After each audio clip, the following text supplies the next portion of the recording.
President Biden marked his first 100 days in office with a joint address to Congress. You'll hear how Ohio lawmakers reacted, and our Verify team looks into some of the claims made that night.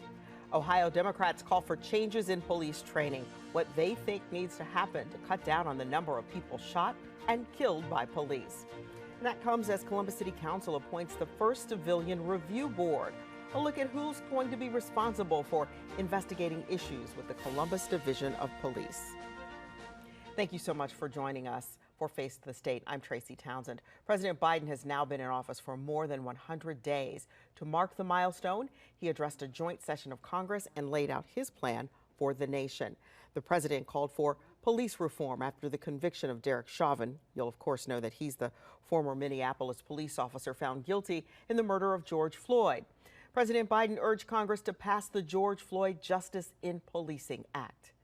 The president also urged Congress to reinstate a ban on assault weapons and high-capacity magazines, citing the uptick in gun violence in our country. And President Biden also unveiled his American Families Plan, a $1.8 trillion proposal that expands education and family care. American Families Plan will provide access to quality, affordable child care. We guarantee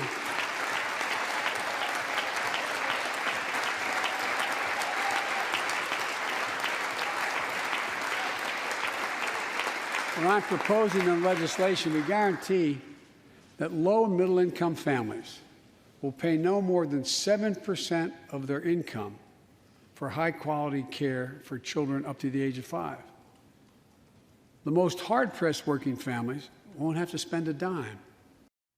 Ohio lawmakers didn't wait long to weigh in on the president's address. Republican Congressman Troy Balderson, who represents the 12th district, fired off a series of tweets criticizing the president's speech. Balderson says the proposed $15 minimum wage would be bad for Ohio's rural small businesses. On the other side, Congressman and Senate hopeful Tim Ryan supported the president's plan changes, saying the American Rescue Plan, American Jobs Plan, and American Families Plan are bold steps forward. Democrat Congresswoman Joyce Beatty of the 3rd District, who's also the chair of the Congressional Black Caucus, tweeted, "The middle class built this country and unions built the middle class. I agree wholeheartedly, President Biden."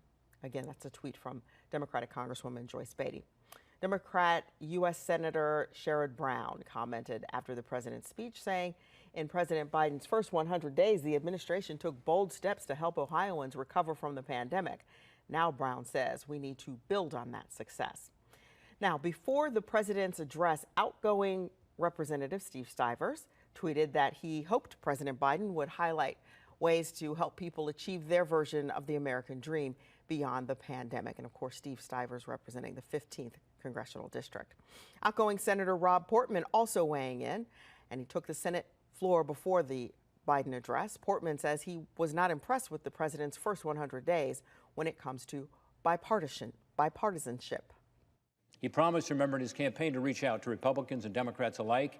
He talked about the need for unity. In fact, he gave that same speech in the primary and in the general election, which I thought took some courage, frankly, to do so in the primary, because most of his opponents did not take that position. And yet now, having gotten elected, he seems to have forgotten the pledges that he made. President Biden made several claims during his address, as did Senator Tim Scott in the Republican response. The Verify team looks into whether those claims check out. Here's Gabe Cohen. We're fact-checking President Joe Biden's address and Senator Tim Scott's response. Our fact-checkers combed through the president's address and used vetted sources to check out some of those claims, like this one. Senior deaths from COVID-19 are down 80% since January. This claim is true.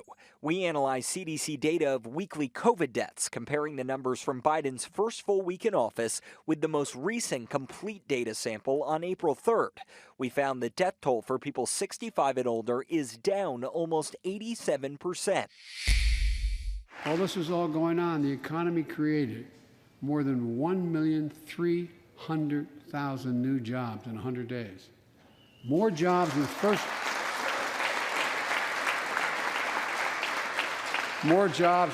100 days than any president on record. This claim is true.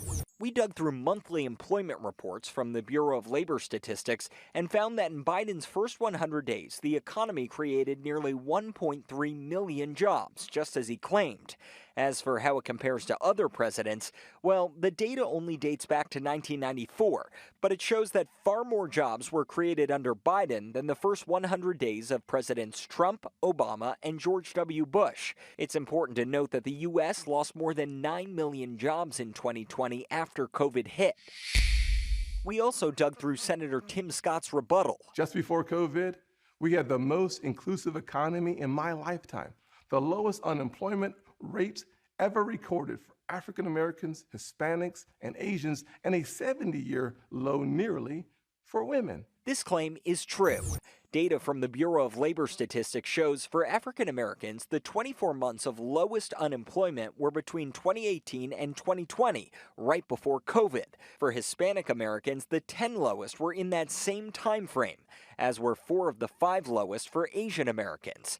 And women saw 2 of their lowest unemployment months, topped only by months in 1952 and 1953. So that lines up with Senator Scott's claim. With your Verify, I'm Gabe Cohen.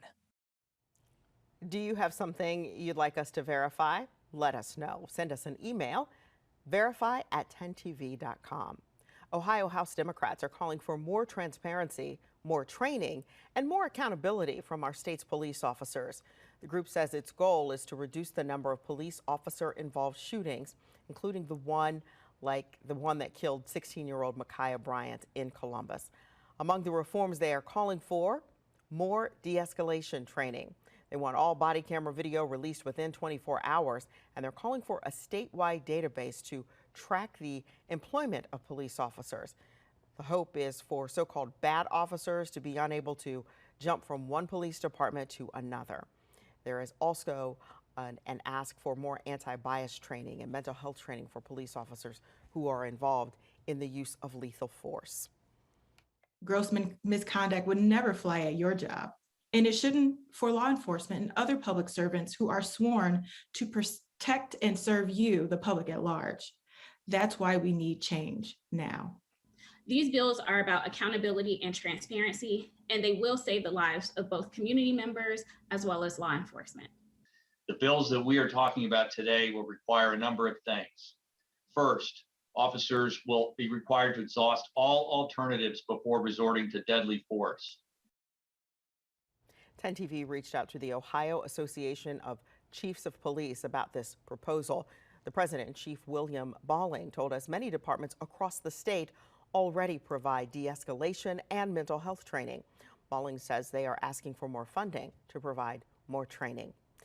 Nearly 1 year after protests broke out in Columbus over George Floyd's death, change is on the way. This week, City Council approved the members of the new Civilian Review Board, which will investigate allegations of misconduct and use of force incidents involving police officers. It's something that's been in the works for months and came with its share of controversy. 10 TV's Olivia Eugenio explains. What was supposed to be 9 members is now 11. 2 more nominees were added to the Civilian Review Board at Monday night's City Council meeting. Aaron Thomas works for OSU College of Medicine and was the only LGBTQ nominee. And Brooke Burns, the chief counsel for the Juvenile Department at the Office of the Ohio Public Defender. All 11 members were appointed, but Kyle Strickland's appointment was the only one not unanimous. I am voting no on his appointment. Strickland is an attorney with the Kirwan Institute for the Study of Race and Ethnicity at The Ohio State University. Strickland is also the deputy director of Race and Democracy for the nonprofit think tank, the Roosevelt Institute. Last week, he posted this on Facebook about the death of 16-year-old Ma'Khia Bryant. She was shot and killed by a Columbus police officer. Strickland said you didn't need to wait for all of the facts in the shooting of Bryant. Some council members spoke in support of Strickland. People are rightly so passionate about what's happening in our community. And I think that the way to create trust is to lean into allowing people to speak their truth and have their passions. Other council members saying personal thoughts should stay personal. Impartiality and objectivity is absolutely unequivocally imperative. And if you talk about a case before or convey your feelings before you are actually put in a position to do that, that, in my opinion, excludes you. The final vote for Strickland's approval was 5 in favor, 2 against. Council members Priscilla Tyson and Mitchell Brown voted no. At City Hall, Olivia Eugenio, 10 TV News. Strickland posted on Facebook after the vote saying he is committed to serving with integrity, speaking hard truths, and declaring Black Lives Matter in society. The city of Columbus is asking for the Department of Justice to review the Columbus Division of Police. This request comes after the DOJ's decision to review the Louisville Metro Police Department and Minneapolis Police Department after deadly police shootings there. 10 TV's Richard Solomon looks at what the city is hoping to accomplish. City and state leaders have been reacting to the mayor and city attorney calling on the DOJ to review Columbus policing. And they say in this letter that the review will help identify any racial bias that might lie within the police department. Mayor Ginther and the city attorney wrote in the letter, quote, "We need to change the culture of the Columbus Division of Police." As a part of the review, both the mayor and the city attorney are asking for the evaluation and findings of any deficiencies and racial disparities within the division. They say this review will also offer solutions to reform. 10 TV also received a statement from the Fraternal Order of Police. They say in part, quote, "Officers are relentlessly condemned and demonized, even when the officers' actions are consistent with their training and the law." Further saying, Columbus is directly seeing the impact of this rhetoric, later mentioning how the city is on pace to break the city's homicide record, which was set last year. I did reach out to Columbus Police to see if they had a comment that they would like to make regarding this review, and I was told that no comments will be made at this time. For now, reporting downtown, 10 TV's Richard Solomon, back to you. Both Mayor Ginther and City Attorney Zach Klein are asking for a decision within 30 days. The pandemic health orders for Ohio changed a bit this week. We'll take a look at what this change means for fully vaccinated people and where we stand when it comes to COVID-19 cases per 100,000.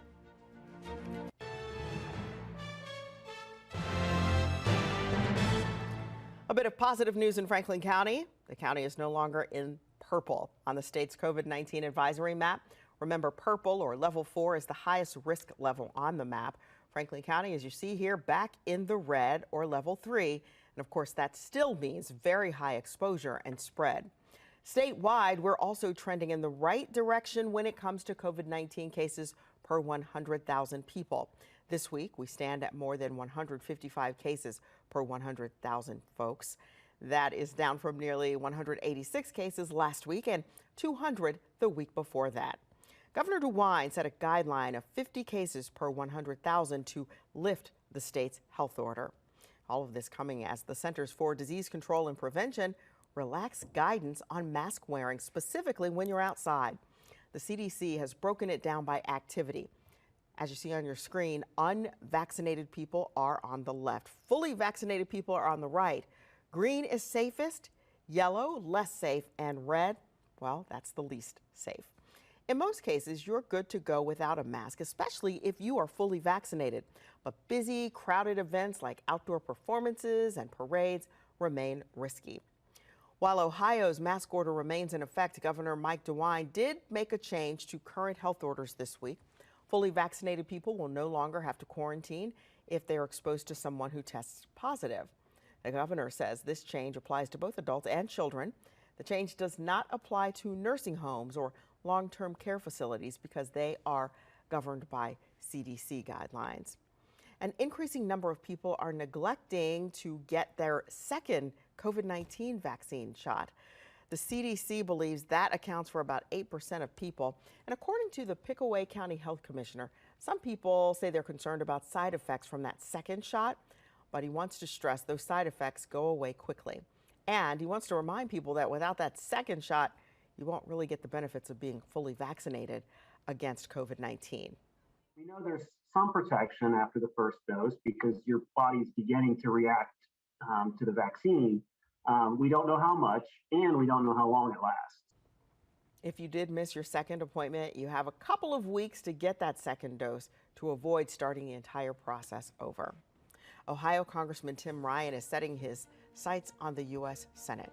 We talk one-on-one with him about his decision to run for Senator Rob Portman's seat. Neighbors in Union County say they are tired of having their intersections blocked by trains headed to the Honda plant. The trains are operated by CSX, and they sometimes block those intersections for an hour or more.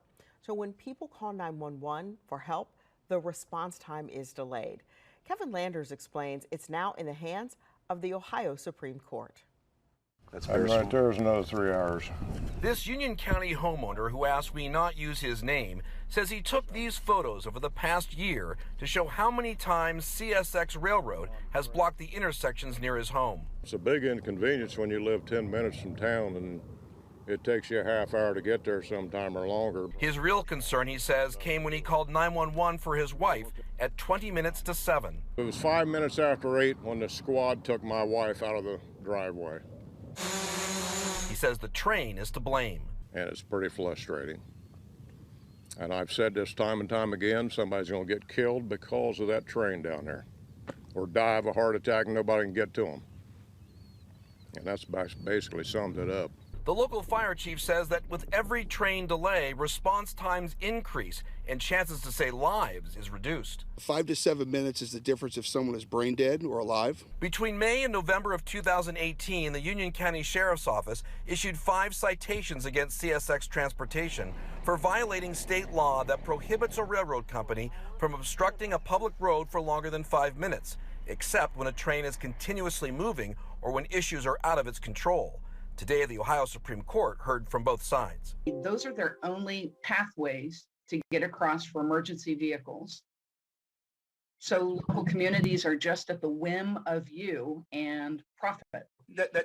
Your Honor, that's certainly not true. CSX says it warns the sheriff when the train may block an intersection. We proactively coordinate with the sheriff's department so they know our general operations. When it becomes clear to us that a planned blockage is going to last longer than anticipated. The sheriff's response? No, not recently. We have to learn through frustrated residents that live in this area or fire department. As attorneys battle in the courtroom, those who live here just want a resolution. They say the trains that stop here, sometimes for hours on end, are a safety issue. I got a high level of frustration, and it happens every week. Near Marysville, Kevin Landers, 10 TV News. Since 2019, the Union County Sheriff says he's filed nearly 200 complaints against CSX to the Federal Railroad Administration. He says he's never received a reply.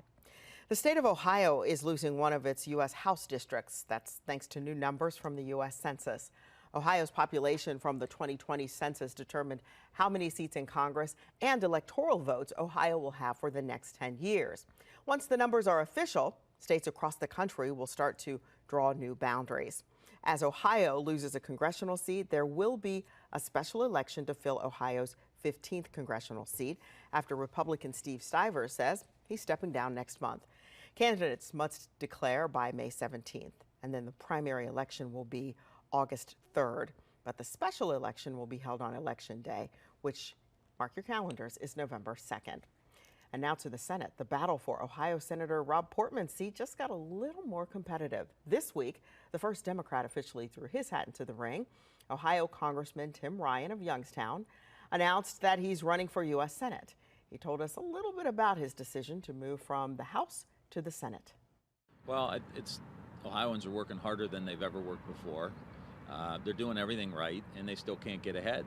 We've got a lot of work to do to cut these workers in on the deal, and that's what I've spent my career doing, and that's what I'm going to continue to do in the United States Senate. What is your platform? What are you running on? Well, we're going to focusing on what those workers are going through every day. What are the issues that they face that allow them, to live in a world where there's so much suffering for them and for their families, and that means we've got to make the big investments that are going to allow them to get ahead. When you look at what these foreign countries are doing, they're putting tons of money into education and health, technology, public infrastructure to take jobs away from American workers, and we need a senator who knows we've got to make those investments. We've got to work with business owners to help them compete, to grow their companies, to create jobs, and the investments into the public infrastructure, our kids' schools, affordable health care, broadband, and most importantly, I think, really revitalizing manufacturing in the United States. So we're making things in Ohio again, and you need a senator who's going to fight like hell to cut these workers in on the deal. They just haven't been able to get ahead. While Tim Ryan is the only Democrat in the race so far, 4 Republicans have already announced their plans to run. Former Ohio Treasurer Josh Mandel, former Ohio Republican Party Chair Jane Timken, and Cleveland businessman Bernie Moreno, and also Mike Gibbons, also a businessman. They're among the Republicans who have already entered the race. On Tuesday, Governor Mike DeWine signed 2 bills into law. Senate Bill 2 will require competency evaluations and mental health treatment in criminal cases. It's also going to allow Ohio to participate in telepsychology and conduct temporary in-person, face-to-face practice of psychology across the state boundaries legally. One of the reasons I even sought a seat in the Ohio legislature was to improve access to mental health services. Senate Bill 2 will help ensure that the beds in our 6 regional psychiatric hospitals are available to those Ohioans with the most critical need, as you said. And it provides flexibility in our legal system to allow Ohioans who are charged with nonviolent misdemeanors to be restored to competency in our outpatient community settings rather than in an institution. DeWine also signed Senate Bill 57. This law authorized a property tax exemption for homes used by people suffering from a mental disability or substance abuse disorder. This bill specifically continues that safety net that's available to people with permanent supportive housing. These are the people who are struggling with addiction, who are struggling with mental health issues, and it houses them in the least restrictive place, in the place where they can most interact with the community, get the services they need, and be a part of our communities. Governor DeWine says he's very happy with the work done on these 2 new laws. Transgender people in Ohio are able to change the gender on their birth certificates.